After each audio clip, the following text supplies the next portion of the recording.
Hey guys, how's it going today? Jason here for Ultimate Halloween Creations. Want to say thanks for all the views on my last video. All this is really exciting to me. It's all brand new.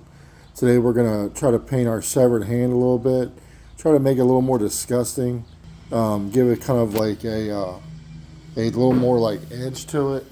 Try to give it some depth and make the flesh and all look a little more disgusting. Hope you guys are having fun. Have a great day and hope you enjoy the video. Remember, like and subscribe. Thanks.